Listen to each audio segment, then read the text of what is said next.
এমন কিছু কিছু রান্না থাকে যেটা নামমাত্র মশলা ব্যবহার করেও এত টেস্টি হয় যেটা নাকি খাওয়ার পরেই বোঝা যায়।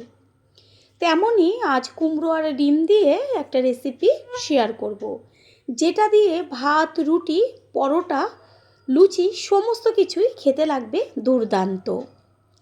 বাড়িতে অতিথি আসুক বা নিজেরা, ছোট থেকে বড় সকলেই চেটেপুটে খেয়ে নেবে। নমস্কার বন্ধুরা, শ্বশুর বৌমা রান্নাঘর অ্যান্ড ব্লগ চ্যানেলে সকলকে স্বাগত। তাহলে রেসিপিটি কি করে তৈরি করব সেটাই দেখে নেওয়া যাক। রেসিপিটির জন্য এইখানে কুমড়ো নিয়েছি আর নিয়েছি 3টে ডিম। কুমড়োটাকে কেটে নিয়ে ফিরে আসছি। এখানে কুমড়োগুলো বেশ বড় বড় করে কেটে নিয়েছি আর পেছনের খোসাটা অল্প অল্প রয়েছে। মোটাটা কেটে সামান্য একটু গায়ে লাগা যে থাকে সেটা রয়েছে, না হলে কুমড়োগুলো একদম গলে যাবে। আর আলুগুলো বেশ বড় বড় করে কেটে নিয়েছি, এগুলোকে এবার ধুয়ে নেব।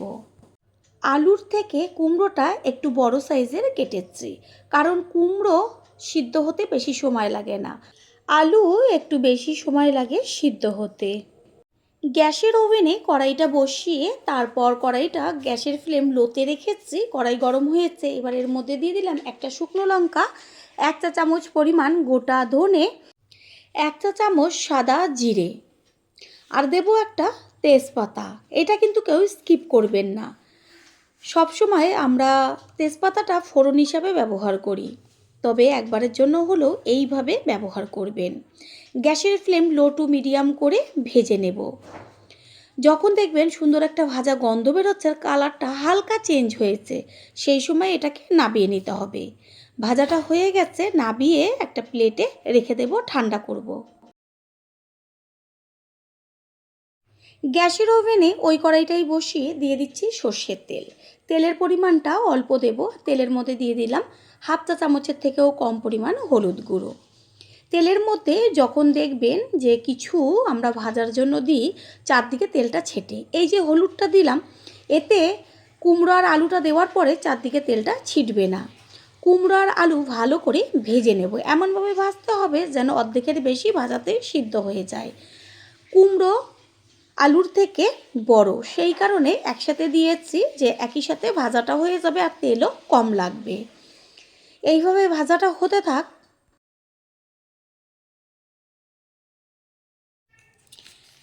দেব পরিমাণ মতন হলুদ গুঁড়ো আর 1 চা চামচ পরিমাণ লবণ। হলুদ আর লবণটা মিশিয়ে নেব, এইভাবে ভাজাটা হতে থাক। অন্যদিকে আমি যে মশলাটা ভেজে রেখেছিলাম সেটা আমি গুঁড়ো করে নেব। একটা ছোট সাইজের হামলদিস্তা নিয়েছি আর তার মধ্যে সমস্ত মশলাগুলোকে দিয়ে গুঁড়ো করব।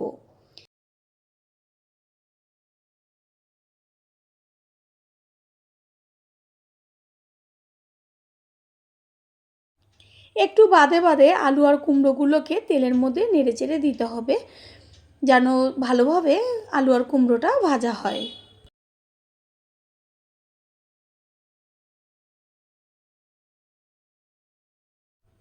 আলু কুমড়ো খুব সুন্দরভাবে ভাজা হয়ে গেছে, এবার এগুলোকে কড়াই থেকে তুলে নেব আর একটু কিছুক্ষণের জন্য সাইডে রেখে দেব। আলু আর কুমড়োর থেকে যে তেলটা থাকবে সেটা এক্সট্রা বেরিয়ে আসবে। একদম সামান্য তেল রয়েছে, তার মধ্যে আর অল্প করে সর্ষের তেল দিচ্ছি।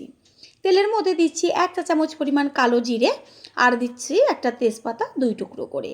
ফোড়নটাকে ভালো করে ভেজে নেব, যখন সুন্দর একটা গন্ধ বেরোবে তখন এর মধ্যে দিয়ে দেব কুচিয়ে নেওয়া পেঁয়াজ। তেলের মধ্যে পেঁয়াজটাকে ভালো করে ভেজে নেব আর পেঁয়াজটা তাড়াতাড়ি মজে আসার জন্য দিয়ে দেব লবণ। পেঁয়াজটা তেলে 3 থেকে 4 মিনিট মতন ভাজার পরে এর মধ্যে দিয়ে দেব 1 চা চামচ পরিমাণ আদা। আদাটা পেঁয়াজের সাথে মিশিয়ে নিয়ে এবার আদা আর পেঁয়াজ ভালোভাবে ভাজা হবে। পেঁয়াজটা সুন্দর লাল লাল হয়ে গেছে ভাজাতে। এবার পেঁয়াজের মধ্যে দিয়ে দেব একদম ছোট ছোট করে কেটে নেওয়া টমেটো আর ঝালের জন্য কাঁচা লঙ্কা। টমেটো আর কাঁচা লঙ্কাটা পেঁয়াজের সাথে মিশিয়ে নিয়ে গ্যাসের ফ্লেম লোতে রাখতে হবে। এইভাবে এবার টমেটোটা মানে কাঁচা গন্ধটা যাওয়া পর্যন্ত ভেজে নেব।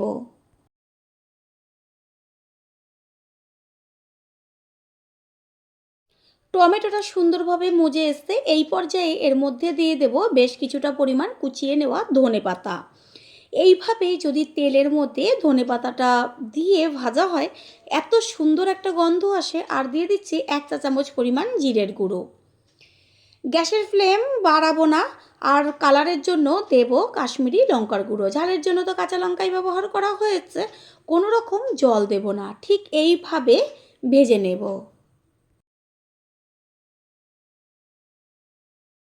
সব কিছু মশলাগুলো সুন্দরভাবে হয়ে গেছে, আর দেখাই গেল কতটুকু মশলা আমি ব্যবহার করেছি।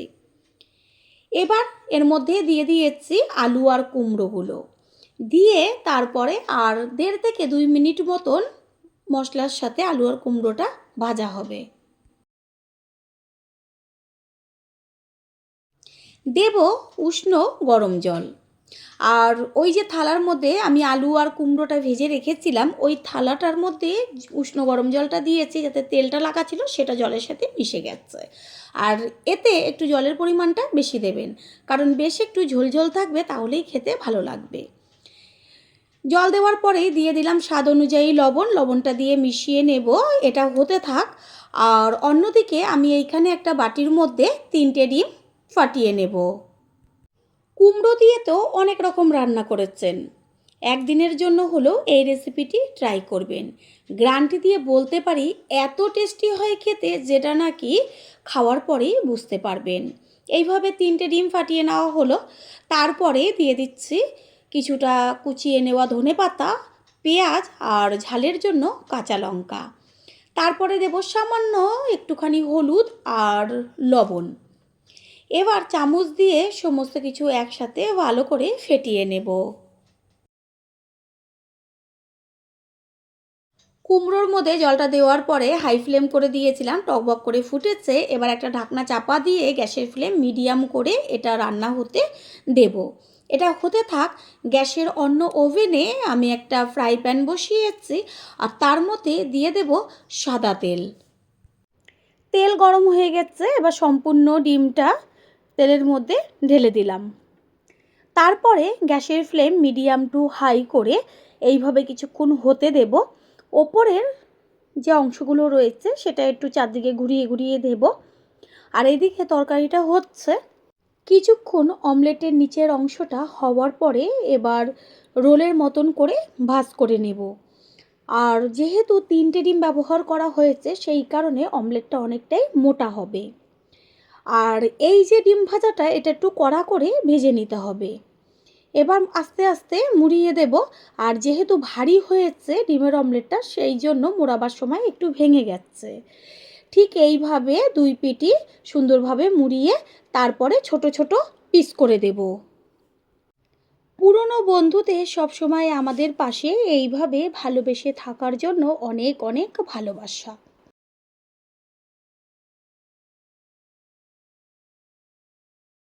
ডিমগুলোকে ছোট ছোট পিস করে নিয়েছি। গ্যাস অফ হয়ে গেছে। কড়াইয়ের ঢাকনাটা সরিয়ে চেক করে নেব আলু হলো কি না, কতখানি ঝোল রয়েছে। আর এতখানি ঝোল কিন্তু থাকবে না, এটা যখন ঠান্ডা হবে তখন অনেকটাই জমে যাবে। আর বেশ একটু ঝোল ঝোল থাকবে। তো প্রথমেই বলেছি আলু কুমড়ো দুটোই সিদ্ধ হয়ে গেছে।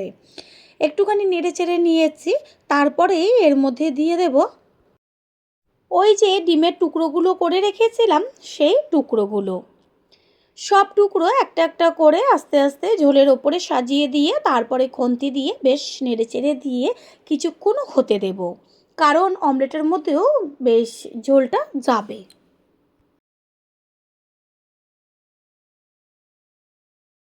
ডিমের অমলেটগুলো দেওয়ার পরে ওই যে জিরে ধনে শুকনো লঙ্কা তেজপাতা দিয়ে ভাজা মশলাটা তৈরি করে নিয়েছিলাম, সেই মশলার সম্পূর্ণ গুঁড়োটা এর মধ্যে দিয়ে দেব। আর কোনো রকম মশলা আর ব্যবহার করতে হবে না। এই যে ভাজা মশলাটা দেওয়া হলো, তাতে যেমন গন্ধ হবে তেমন স্বাদ। প্রথমবার যারা আমাদের চ্যানেল ভিজিট করছেন তাদের আন্তরিক শুভেচ্ছা ও অনেক ভালোবাসা। আমাদের রেসিপিগুলো যদি ভালো লেগে থাকে সাবস্ক্রাইব করে দেওয়ার অনুরোধ রইল, ও পাশে থাকা বেল আইকনে ক্লিক করলে পরবর্তী ভিডিওগুলো সবার আগে আপনাদের কাছে পৌঁছে যাবে।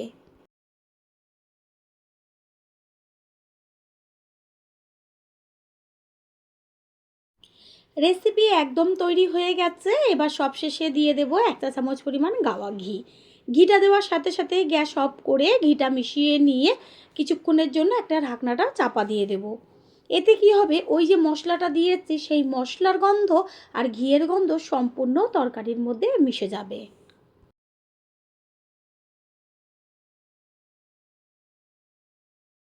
কিছুক্ষণ বাদে ফিরে এসে কড়াইয়ের ঢাকনাটা সরিয়ে দিয়ে সম্পূর্ণ লুকটা দেখিয়ে দিচ্ছি। এবার একটা পাত্রে তুলে নেব। তৈরি হয়ে গেল আজকের দুর্দান্ত স্বাদের একটা রেসিপি। আশা করি রেসিপিটি ভালো লাগলো, আর যদি ভালো লেগে থাকে একটা লাইক, কমেন্ট, পারলে একটা শেয়ার করে অবশ্যই জানাবেন। আপনাদের দেওয়া একটা লাইক ও লাইকের পাশে থাকা হাইপ আর একটা শেয়ার আমাদের কাছে অনেক অনেক গুরুত্বপূর্ণ। All friend, thanks for watching my video. আপনারা সকলে ভালো থাকবেন, সুস্থ থাকবেন। আবারও দেখা হবে অন্য কোনো রেসিপির এপিসোডে।